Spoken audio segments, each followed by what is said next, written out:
আসসালামু আলাইকুম শিক্ষার্থীরা, সবাই কেমন আছো? আশা করছি তোমরা সবাই বেশ ভালো আছো। আলহামদুলিল্লাহ, আমিও বেশ ভালো আছি। আচ্ছা, গতদিন আমরা কি পড়েছিলাম? গতদিন আমরা এই দেশ এই মানুষ গল্পের প্রথম অংশটুকু পড়েছিলাম। গতদিন যে অংশটুকু পড়েছি সেই অংশে কি কারো কোনো সমস্যা রয়েছে? আশা করছি তোমাদের কারো কোনো সমস্যা নেই। তারপর আমি একটু তোমাদেরকে ছোট ছোট কিছু প্রশ্ন জিজ্ঞাসা করি, তাহলে আমি বুঝতে পারবো যে তোমাদের সমস্যা রয়েছে কিনা। আচ্ছা, বাংলাদেশে কয় ধর্মের মানুষের বসবাস?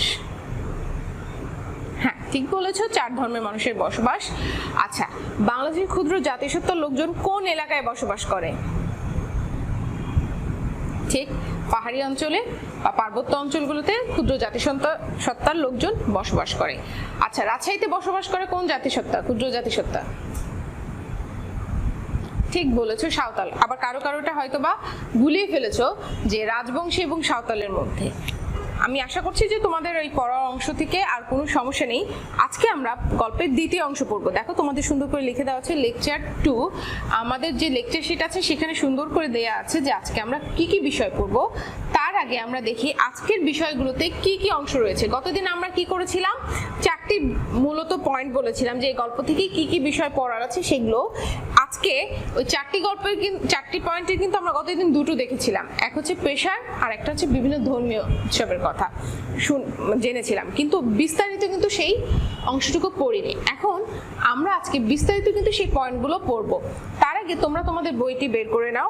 দেখো, আমি আমার বই বের করে ফেলেছি, তোমরা তোমাদের বইয়ের 2 নম্বর পৃষ্ঠা বের করো। ঠিক আছে, সবাই বের করেছো নিশ্চয়ই।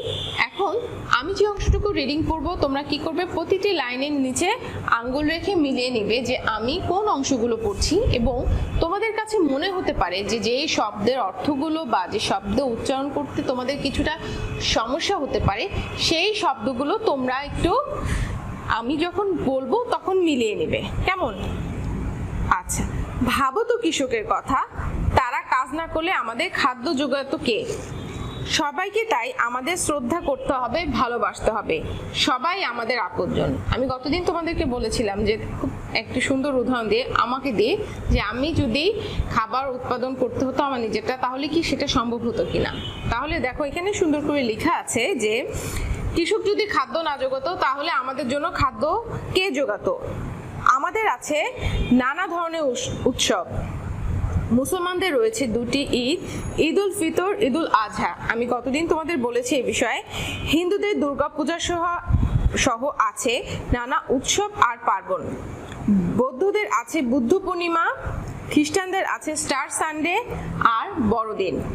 এছাড়াও রয়েছে নানা উৎসব, পহেলা বৈশাখ, নববর্ষের উৎসব। রয়েছে রাখাইনদের সাংরাই ও চাকমানদের বিজু উৎসব। ধর্ম যার যার, উৎসব যেন সবার। আমি এই কথাটা সবসময় তোমাদের বলি যে ধর্ম কিন্তু আসলে যার যার। আমার ধর্ম কিন্তু আমার কাছে, কিন্তু দেখো আমার ধর্মে যখন উৎসব হয় তখন কিন্তু সবাই সেটা অংশগ্রহণ করে। গতদিন আমি তোমাদেরকে বুঝিয়ে দিলাম যে হিন্দুদের দুর্গাপূজা সামনেই আসছে, দুর্গাপূজা শরৎকাল চলে এসেছে, হয়তো আর কিছুদিন পরেই দুর্গাপূজা শুরু হবে। তখন দেখবা যে আমরা মুসলমানরা কিন্তু ওই পূজা মণ্ডপে আমরা কিন্তু পূজা দেখতে যাই। আবার আমাদের যখন হিন্দু কোনো বান্ধবী থাকে তাদের বাসায় নাড়ু বা তাদের বাসায় যে লুচি সবজি, এটা কিন্তু একটা খাওয়ার আগ্রহ প্রকাশ করি বা সেটা যাই খাই। এটা কিন্তু ধর্মটা কিন্তু তার, কিন্তু উৎসবটা তারা যে ধর্মকে কেন্দ্র করে উৎসবটা পালন করে সেটা কিন্তু সবার। পোশাক পরিচ্ছদও ভিন্ন ভিন্ন ধরনের, ভিন্ন ভিন্ন ধাঁচের। মিল আমাদের একটা জায়গায়, সকলেই আমরা বাংলাদেশের অধিবাসী। বাংলাদেশের প্রকৃতি ও জনজীবন তাই ভারী বৈচিত্র্যময়। বৈচিত্র্যময় শব্দের অর্থ কিন্তু আমি গতদিন লিখে দিয়েছিলাম। এই দেশকে তাই ঘুরে ঘুরে দেখা দরকার। অবশ্যই আমাদের দেশটা কিন্তু খুব সুন্দর। আমরা অনেকেই হয়তো আমাদের দেশে বিভিন্ন জায়গায় ঘুরেছি, আবার কেউ হয়তো বা কখনো কোথাও যাওনি। কিন্তু আমার কি মনে হয় জানো, যে তোমাদের যদি সুযোগ থাকে অবশ্যই আমাদের দেশকে ঘুরে দেখা দরকার। আমরা বিদেশে পরেও যেতে হবে, নিজের দেশটাকে যদি ভালো মতো না দেখি তাহলে কিন্তু অন্য দেশ দেখে একটা তৃপ্তি যে পাওয়া সেটা কিন্তু সম্ভব না। কোথাও পাহাড়, কোথাও নদী, কোথাও বা এর সমুদ্রের বেলাভূমি। এজন্য দেশের নানা প্রান্ত যেমন ঘুরে দেখা দরকার, তেমনি দরকার আত্মীয় স্বজন ও বন্ধুদের বাড়ি বেড়াতে যাওয়া, পরস্পর মেলামেশা করা, কাছাকাছি আসা, মানুষকে ভালোবাসা। অবশ্যই দেশকে ভালোবাসার সাথে সাথে কি করতে হবে, আত্মীয় স্বজনের সাথে যোগাযোগ করতে হবে, বন্ধু বান্ধবের বাসায় যেতে হবে, তাদের সাথে সম্পর্ক ভালো রাখতে হবে, কারণ তারা সবাই আমাদের কাছের মানুষ। এখন দেখা গেল যে তোমরা কি করলা, দেশ বিদেশ ঘুরে বেড়ালা, দেশের বিভিন্ন জায়গা ঘুরে বেড়ালা, কিন্তু নিজের আত্মীয় স্বজনের বাসায় কখনো যাওনি। এমনও হয়েছে যে তোমাদের মধ্যে অনেকে আছো যে নিজের দাদার নাম বা নানার নাম ঠিক মতো বলতে পারো না। কারণ কি, আমরা এখন এমন একটা অবস্থার মধ্যে আছি, আমরা খুব বেশি আত্মকেন্দ্রিক হয়ে গিয়েছি। মানে আমরা কিন্তু নিজেদের স্বার্থটা আগে দেখি, আমরা কিন্তু আত্মীয় স্বজনের সাথে যত ঝামেলা এড়িয়ে থাকা যায় সেটাই করি, কিন্তু আসলে কিন্তু তেমনটা করা যাবে না। আত্মীয় স্বজনের বাসায় যেতে হবে, তাদের সাথে সুসম্পর্ক রাখতে হবে, তাদের সাথে মেলামেশা করতে হবে। দেশ মানে এর মানুষ, নদী, আকাশ, প্রান্তর, পাহাড়, সমুদ্র, এইসব। দেখো আমাদের দেশ মানে কি শুধু এই যে মাটি তা না, একটা দেশের মধ্যে কি কি বিষয় পড়েছে দেখো। মানুষ আছে, দেশ মানে পুরাটা এই দেশের মানুষ নিয়েই তো একটা দেশ। তারপর নদী আছে, আকাশ, প্রান্তর, সবকিছু মিলেই কিন্তু আমাদের দেশ। দেশ হচ্ছে জননীর মতো। জননী মানে কি, জননী মানে হচ্ছে মা। আমরা দেশকে সাধারণত কিন্তু মার সাথে তুলনা করি। জননী যেমন স্নেহ, মায়া, মমতা ও ভালোবাসা দিয়ে আমাদের আগলে রাখেন, দেশও তেমন তার আলো, বাতাস, সম্পদ দিয়ে আমাদের বাঁচিয়ে রেখেছে। একটা মা তার সন্তানকে কিন্তু খুব যত্ন করে আগলে রাখে। তোমরা সবাই জানো যে মা আমাদেরকে কতটা যত্নে বা কতটা আদরে লালন পালন করে। ঠিক দেশটাও আমাদের ঠিক তেমনি তার আলো, বাতাস, সম্পদ দিয়ে আমাদেরকে বাঁচিয়ে রেখেছে। এ দেশকে আমরা ভালোবাসবো। আচ্ছা, তাহলে এই অংশটুকু তো নিশ্চয়ই তোমাদের আর কোনো সমস্যা থাকার কথা না, কারণ প্রতিটা লাইনে আমি তোমাদেরকে খুব সুন্দর করে ভেঙে ভেঙে বুঝিয়ে দিলাম। এখন আজকের এই অংশ থেকে কি কি বিষয় পড়ার আছে সেটা দেখব।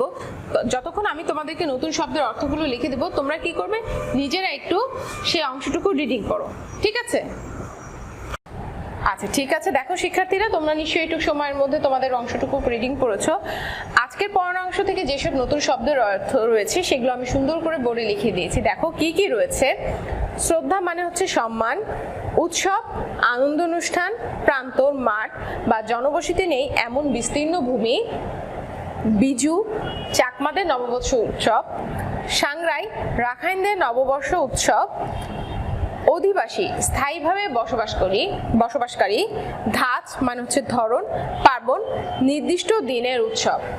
এখন তোমাদের কাছে এই শব্দগুলো কিন্তু খুব সহজ এবং খুব সাবলীল মনে হবে, কারণ এই শব্দের অর্থগুলো তোমরা এখন জানো। এই শব্দের অর্থগুলো তোমাদেরকে ভালোভাবে পড়তে হবে। কেন বলো তো? এই শব্দগুলোর অর্থ কিন্তু তোমাদের দুটো কাজে লাগে। এক হচ্ছে তোমাদের নতুন শব্দ অর্থ সম্পর্কে জানতে সহায়তা করে, দ্বিতীয় এই শব্দের অর্থগুলো কিন্তু তোমাদের প্রতিশব্দ হিসেবে কাজে লাগে। আচ্ছা, এখন আমরা তো এই নতুন শব্দের অর্থগুলো দেখলাম, এখন আমরা দেখব যে আজকের পড়ানো অংশ থেকে কি কি যুক্ত বর্ণগুলো রয়েছে। তোমাদের কি কাজ, তোমরা সব ভালো করেই জানো যে এই যুক্ত বর্ণগুলো ভেঙে তোমাদেরকে নতুন শব্দের অর্থ গঠন করতে হবে।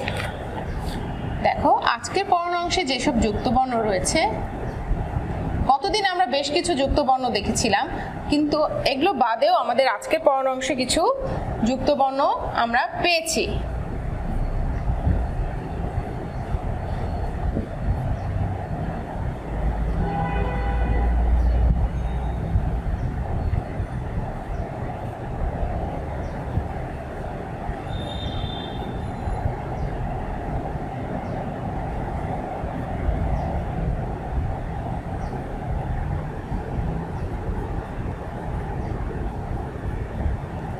আচ্ছা দেখো, আজকের পড়ানো অংশ থেকে আমরা 7টি যুক্তবর্ণ খুঁজে পেয়েছি।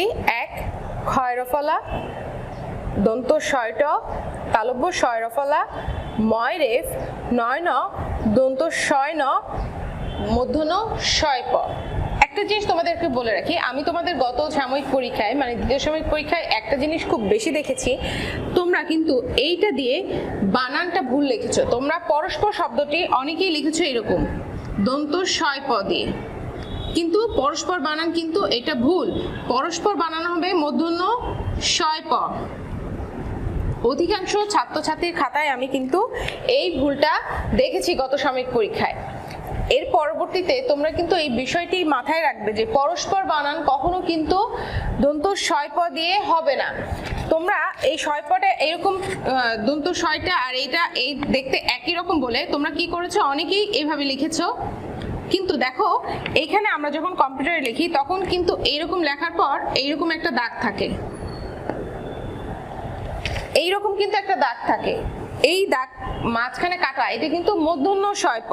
আর এই দেখো একটু ডাবলোর মতো যেটা, সেটা হচ্ছে দন্ত শয় প। এই বিষয়টি তোমরা মাথায় রাখবে যে পরবর্তীতে পরস্পর বানানটা লিখতে গেলে যেন তোমাদের এটা মাথায় থাকে।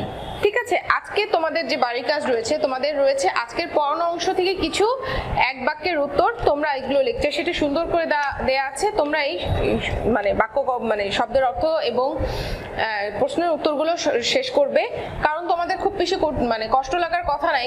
এই অধ্যায়গুলো কিন্তু তোমাদের আসলে পড়ে যাওয়ার অধ্যায়, একদম নতুন অধ্যায় না। আশা করছি তোমাদের পড়াটা তোমরা সময় মতো শেষ করবে। ঠিক আছে, সবাই ভালো থাকবে, সুস্থ থাকবে। আসসালামু আলাইকুম।